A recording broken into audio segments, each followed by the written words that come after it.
এমন একটি সুরক্ষিত জায়গার মধ্যে আগুন লাগে, গোটা রাষ্ট্রের কলিজা যেটা, মগজ যেটা, দেমাগ যেটা, হার্ট যেটা, ফুসফুস যেটা, তার মধ্যে আগুন লাগিয়ে দিল।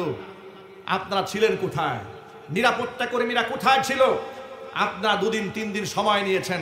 আমরা বলবো এই 3 দিনের মাথায় অপরাধীদের নামের তালিকা তৈরি করে এমন শাস্তির ব্যবস্থা করুন, আগামীতে কোনো প্রকার চক্রান্ত করতে যেন 14 গ্লাস পানি খেতে হয়। সুতরাং অন্তর্বর্তীকালীন সরকারকে বলছি, যত প্রকারের সাপোর্ট আছে জাতিগতভাবে আপনারা পাবেন, যদি আপনারা সত্যের পক্ষে থাকেন, ন্যায় বিচারকে নিশ্চিত করতে পারেন। আর যদি নমনীয় ভাব করেন, তাহলে এই জাতি এখন রক্ত দিতে শিখেছে, জালেমের সাথে চোখ রাখতে শিখেছে। ভারতের নরেন্দ্র মোদীকে চ্যালেঞ্জ করে যারা স্বাধীনতা ছিনিয়ে আনতে পারে, তারা পৃথিবীর যে কোনো পরাশক্তিকে মোকাবেলা করতে প্রস্তুত আছে ইনশাআল্লাহ। আল্লাহ রাব্বুল আলামিন আমাদের সেই হিম্মত দান করে, জোরে কোন আমিন। আর চিৎকার দিয়ে আল্লাহুম্মা আমিন। ইতিহাস তো আপনাদের ভুলে যাওয়ার কথা নয়, আপনাদেরকে একটু স্মরণ করিয়ে দিই। এই দেশে ভাস্কর্যের নামে যখন রাস্তায় রাস্তায় মূর্তি বানানো হচ্ছিল, আলেমরা যখন প্রতিবাদ জানিয়েছিলেন, আমাদের আকাবির যারা, আমাদের বড় যারা, যারা গোটা দেশের ধর্মীয় অঙ্গনে, আধ্যাত্মিক অঙ্গনে, রাজনৈতিক অঙ্গনে যারা প্রভাবশালী, তারা রাষ্ট্রের সরকারকে বুঝিয়েছে, বলেছে, নানাভাবে বোঝাবার চেষ্টা করেছে। 90 থেকে 95% মুসলিম অধ্যুষিত এই দেশে এই শিরকি কালচারটা চালাবেন না। যার নামে আপনারা মূর্তি বানাতে চাচ্ছেন, প্রয়োজনে এতিমখানা বানান, মাদ্রাসা বানান, মসজিদ বানান, তিনি কবরে সওয়াব পাবেন, ইসালে সওয়াবের ব্যবস্থা হবে। যেখানে সেখানে মূর্তি বানাবেন না। আমি নিজে বুটবাজার কেন্দ্রীয় জামে মসজিদে জুমার খুতবায় নেতৃবৃন্দের সামনে বলেছি যে মূর্তি বানানো জায়েজ নেই, হারাম। ভাস্কর্যের নামে বানান, মূর্তির নামে বানান, এই ভাস্কর্যের পূজা হোক, অর্চনা হোক আর নাই হোক, আপনি যেভাবেই বানান সেভাবেই হারাম। এগুলা বোঝাবার পরে আবার বিনয়ের সাথে বলেছি, মৃত ব্যক্তি রূহের মাগফিরাত কামনা করতে চান তো এতিমখানা করেন, মসজিদ করেন, ইসালে সওয়াবের ব্যবস্থা হবে। তারা আমাদের এই বক্তব্যকে অ্যাকসেপ্ট তো করলই না, উল্টা থানায় গিয়ে পরামর্শ করে মাদানী হুজুর জাতির পিতার বিরুদ্ধে বক্তব্য দিয়েছেন। তাকে এই বুটবাজার কেন্দ্রীয় মসজিদে আর জুমার খুতবা দিতে দেওয়া হবে না। ষড়যন্ত্র শুরু হয়ে গেল। পরের দিন থেকে, পরের জুমা থেকে দেখি একের পর এক শুধু মসজিদে পুলিশ আসে। 1 জুমায় আসে, 2 জুমায় আসে, 3য় জুমায় আসে, পুলিশ মসজিদে ঘেরাও করে রাখে। পুলিশ প্রশাসন লোকদের জিজ্ঞেস করলাম, ভাই এত মানুষ আপনারা কেন মসজিদে এসেছেন? আমাকে প্রশাসনের লোকেরা বলল, হুজুর আপনার নিরাপত্তা দেওয়ার জন্য আসছে। আমাকে নিরাপত্তা দেওয়ার জন্য মসজিদে পুলিশ এসেছে। অন্য দিক থেকে আমি যে বাসায় ভাড়া থাকতাম গাছাতে, আমার বাড়িওয়ালাকে বলে এসেছে আপনার বাসায় মাদানী হুজুর যেন উঠতে না পারে, উঠলে কিন্তু আপনি সহ মামলা খাবেন। কথা বুঝতে পেরেছেন? এর মানে হাইকমান্ড থেকে নির্দেশ দেওয়া হয়েছে আমাকে গাজীপুর থেকে উচ্ছেদ করবে, মসজিদ থেকে তাড়াই দেবে। সর্বশেষ তাকে বললাম যে ভাই এক কাজ করেন, আপনার তো আমাকে নামাজ পড়াতে দিতে চাচ্ছেন না, আমার নামে একাধিক মামলা দিয়ে দিবেন, আমাকে হয়রানি করছেন। একটা কাজ করেন, আমি একটা জুমা পড়িয়ে আমার মসজিদের মিম্বার থেকে এত বছর নামাজ পড়িয়েছি, অন্তত মুসল্লিদের কাছ থেকে বিদায় নিয়ে যায়। আমাকে ডিরেক্ট বলল, না আপনি বিদায় নিতে পারবেন না, বিদায় নিতে গেলে মসজিদে একটা হট্টগোল লাগবে, আপনার ভক্তরা মিছিল নিয়ে দাঁড়ায় যাবেন, সুতরাং আপনি বিদায় নিতে পারবেন না, আপনি চুপচাপ চলে যাবেন, একবারের জন্য মসজিদে আসবেন না, যদি আসেন পরিস্থিতি যদি খারাপ হয় এজন্য আপনি দায়ী হবেন। আমি সসম্মানে সেখান থেকে চলে গেলাম। 4 বছর পরে জুমার মসজিদে আসলাম। মনে এত ব্যথা সেদিন পেয়েছিলাম যে কোনো অন্যায় করলাম না, অপরাধ করলাম না, চোরের মতো পালিয়ে গেলাম, নিজের কাছে খুব অপরাধী মনে হলো। আর মনে মনে ভাবলাম এই দিন দিন নয়, দিন আরো আছে। ওয়াতিলকাল আইয়ামু নুদাবিলুহা বাইনান নাস, দিন তো আল্লাহর হাতে, এটা আল্লাহ যে কোনো সময় ঘুরাই দিতে পারে। আমাদেরকে আমাদের কর্মসংস্থান থেকে, খেদমতের অঙ্গন থেকে বিদায় নেওয়ার সুযোগ স্বৈরাচারীর আমলে দেওয়া হয় নাই। যারা আল্লাহর পথে চলে,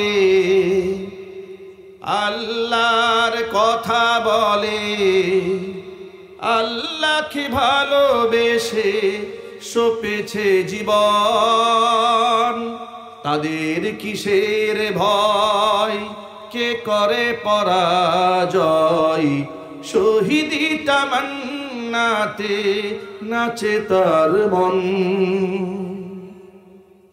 যারা আল্লাহর পথে চলে, আল্লাহর কথা বলে, আল্লাহকে ভালোবেসে সপেছে জীবন, তাদের কিসের ভয়, কে করে পরাজয়, শহীদি তামান্নাতে নাচে তার মন। হাসনা হিনার গ্রানি ভুলে না হৃদয়টার, কালিমার মিষ্ক মাখা হৃদয় রয়েছে যার, সব পিছু টান ভুলে জিহাদের পথে চলে। ঠিক কিনা বলেন? সব পিছু টান ভুলে জিহাদের পথে চলে, সে তো তার ঈমান বলে। যারা আল্লাহর পথে চলে, আল্লাহর কথা বলে, আল্লাহকে ভালোবেসে সপেছে জীবন, তাদের কিসের ভয়, কে করে পরাজয়, শহীদি তামান্নাতে নাচে তার মন। যারা আল্লাহর পথে চলে, আল্লাহর কথা বলে, আল্লাহকে ভালোবেসে সপেছে জীবন, তাদের কিসের ভয়, কে করে পরাজয়, শহীদি তামান্নাতে নাচে তার মন। দিল্লাহি ওয়া তরফুহু বিআইদিকুম, এ রশির এক প্রান্ত আল্লাহর হাতে, আরেক প্রান্ত বান্দা তোমাদের হাতে। লাং তাদিল্লু ওয়া লাং তাহলিকু বা'দাহু আবাদা, কোশ্চিন কালেও তোমরা বিভ্রান্ত হবে না, হক থেকে বিচ্যুত হবে না, তোমরা ধ্বংসপ্রাপ্ত হবে না, যদি কোরআন নামক রশিটাকে মজবুতভাবে আঁকড়ায় ধরে রাখতে পারো। তোমাদের পদস্খলন হবে না, ধ্বংসপ্রাপ্ত হবে না। শর্ত একটা, কোরআনকে অবলম্বন বানিয়ে রাখতে হবে। আল্লাহ পাক যেন কোরআনে কারীমকে অবলম্বন বানিয়ে রাখার তৌফিক দান করেন। জোরে কোন আল্লাহুম্মা আমিন। এই আয়াতটি নাজিল হওয়ার একটা প্রেক্ষাপট আছে, যেটাকে তাফসীরের ভাষায় শানে নুজুল বলা হয়। মানে আয়াত নাজিল হওয়ার প্রেক্ষাপট, কেন আল্লাহ পাক এই আয়াতটা নাজিল করলেন, এর একটা ঘটনা আছে। ঘটনা হচ্ছে নবী করিম সাল্লাল্লাহু আলাইহি ওয়াসাল্লামের আপন ফুফাতো বোন যায়নাব বিনতে জাহাশ রাদিয়াল্লাহু তাআলা আনহা, তাকে আল্লাহর হাবিব সাল্লাল্লাহু আলাইহি সাল্লাম নিজের পালক পুত্র যায়েদ বিন হারেসা রাদিয়াল্লাহু তাআলা আনহুর পক্ষ থেকে বিবাহের পয়গাম পাঠালেন তার কাছে। যায়নাব বিনতে জাহাশ রাদিয়াল্লাহু তাআলা আনহা রাসূলের ফুফাতো বোন, কুরাইশ বংশী সুন্দরী নারী। তিনি যখন শুনতে পেলেন যে রাসূল আমার জন্য পাত্র সিলেক্ট করেছে যায়েদ বিন হারেসাকে, তিনি এটা মন থেকে অ্যাকসেপ্ট করতে পারলেন না।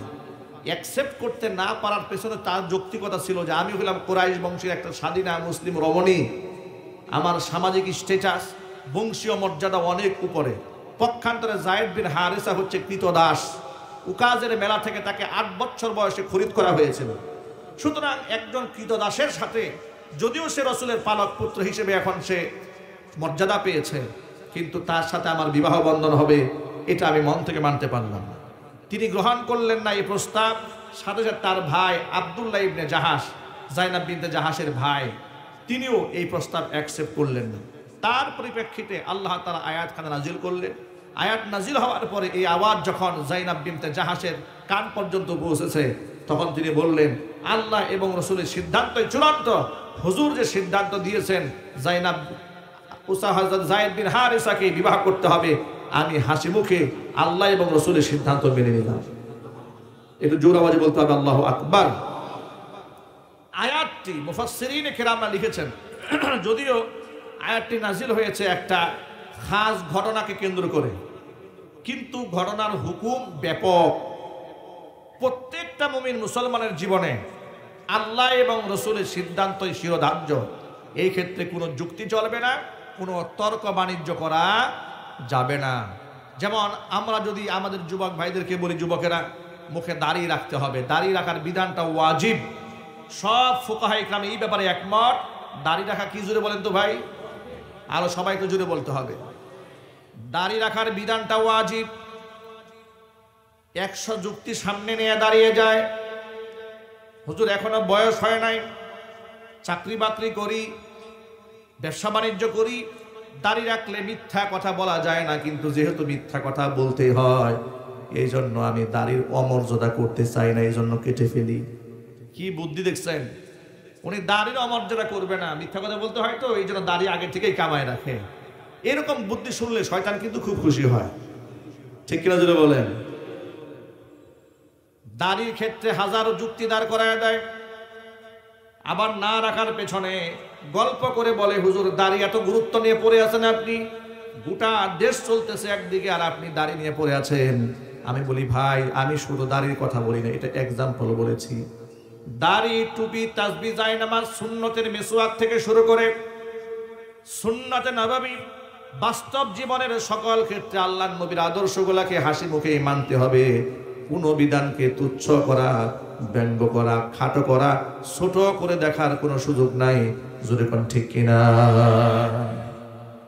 আমার মায়েদের জন্য আল্লাহ তাআলা পর্দা করা ফরজ করে দিয়েছেন। নবী করিম সাল্লাল্লাহু আলাইহি সাল্লাম বলেছেন, সালাসাতুন ক্বাদ হারামাল্লাহু আলাইহিমুল জান্নাহ, 3 শ্রেণীর মানুষের জন্য জান্নাত আল্লাহ হারাম করেছেন। 1 নাম্বার হচ্ছে মুদমিনুল খামর, যারা মদ্যপান করে তাদের জন্য আল্লাহর জান্নাত হারাম। 2 নাম্বার হচ্ছে ওয়াল আক্কু, পিতা মাতার অবাধ্য সন্তান যারা, তাদের জন্য আল্লাহর জান্নাত হারাম। 3 নাম্বার ওয়াদাইয়ুসুল্লাযী ইউকিররু ফি আহলিহিল খাবাস, ওই দাইয়ুস পুরুষ, যে দাইয়ুস পুরুষ তার অধীনস্থ নারীদেরকে অশ্লীল কাজে দেখার পরেও সে প্রতিবাদ জানায় না, অন্যায়ভাবে চলাফেরা করার পরে বাধা সৃষ্টি করে না, এমন পুরুষের জন্য আল্লাহর জান্নাত হারাম। জোরে কর নাউজুবিল্লাহ। এখন যদি পর্দার কথা বলা হয়, যুক্তি দেখায় বলে হুজুর ধর্মীয় গোঁড়ামিটা একটু বাদ দেন, ধর্মান্ধতা বাদ দিয়ে দেন। দেখুন আমাদেরকে ধর্মান্ধ বলে বামপন্থীরা। আমি আপনাদের অত্যন্ত বিনয়ের সাথে প্রশ্ন করি, আপনারা বলুন তো, যারা ধর্মীয় জ্ঞান রাখে, ধর্ম পালন করে, মান্য করে, তারা ধর্মান্ধ নাকি যারা জানে না তারা ধর্মান্ধ? ধর্মান্ধতা কাকে বলে? ধর্মের ব্যাপারে অন্ধ, ঠিক কিনা বলেন? যারা ধর্মীয় জ্ঞান রাখে না তারা ধর্মান্ধ হতে পারে। ধর্মীয় জ্ঞানে যারা সমৃদ্ধ, ধর্মের জ্ঞানে যারা আলোকিত, একেবারে সিনেমার নায়িকাদের স্টাইলে যদি আপনি বাধা দেন, ওরা আপনাকে বলবে ধর্মীয় গোঁড়ামি ভালো নয়।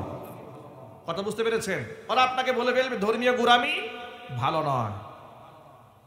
আমি আপনাকে এখন হাদিস থেকে প্রমাণ দেব, পর্দার ব্যাপারে আল্লাহর নবীর সিদ্ধান্ত চূড়ান্ত।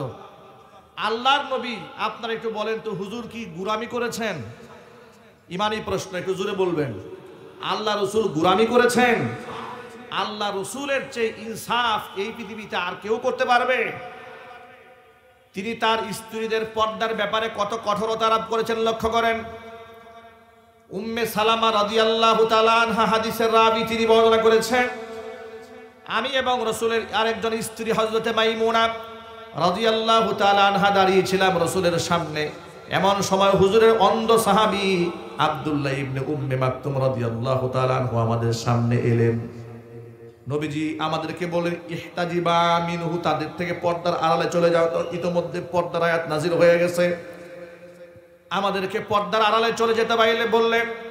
উম্মে সালামা বলছেন, আমি রাসূলুল্লাহকে ডেকে বললাম, আলাইসা হুয়া আ'মা লা ইউবসিরুনা ওয়া লা ইয়ারিফুনা, হে রাসূল তিনি তো অন্ধ ব্যক্তি, তিনি তো আমাদেরকে দেখতেও পারবেন না, আমাদের চিনতেও পারবেন না। নবীজি তখন আমাকে পাল্টা প্রশ্ন করে বলছেন, উম্মে সালামা বলছেন, আফা আমিয়া ওয়ানি আনতুমা আলাস্তুমা তুবসিরানি, আব্দুল্লাহ ইবনে উম্মে মাকতুম জন্মান্ধ, তোমাদের দেখতে পারবে না কথা মেনে নিলাম, তোমরা দুইজনে তো আর অন্ধ নও, তোমরা তো অবশ্যই তাকে দেখতে পারবে। সুতরাং তোমরা অকারণে বিনা কারণে একটা অন্ধ সাহাবীর দিকে তাকাতেও পারবে না। জোরে জোরে করেন সুবহানাল্লাহ। পর্দার ব্যাপারে এবং পর্দার আমালের ক্ষেত্রে, নারী পুরুষের হিজাব এবং পার্টিশনের ব্যাপারে আল্লাহর নবী আমাদের জন্য আদর্শ। এছাড়া পৃথিবীর আমাদের জন্য আর কেউ আদর্শ হতে পারে না। কথা একটু বলতে হবে তো ভাই, ঠিক কিনা বলেন? অনেকে যুক্তি তর্ক দিয়ে বলে, হুজুর মালয়েশিয়ার মেয়েরা পরপুরুষের সামনে মুখ খুলে চলে, ইন্দোনেশিয়ার মেয়েরা মুখ খুলে চলে, ইরানের মেয়েরা মুখ খুলে চলে, ইরাকের মেয়েরা মুখ খুলে চলে। আচ্ছা, Malaysia, Indonesia, Iraq, Iran, Lebanon, France, Britain, Canada, Germany কিংবা সৌদি আরব, এগুলা কি আমাদের ধর্মের মডেল? আরো জোরে আওয়াজ দিয়ে বলেন। আমাদের ধর্মের মডেল হচ্ছে কোরআন এবং সুন্নাহ। আমাদের মডেল হচ্ছে বিশ্বনবী মুহাম্মদ রাসূলুল্লাহ সাল্লাল্লাহু আলাইহি ওয়াসাল্লাম।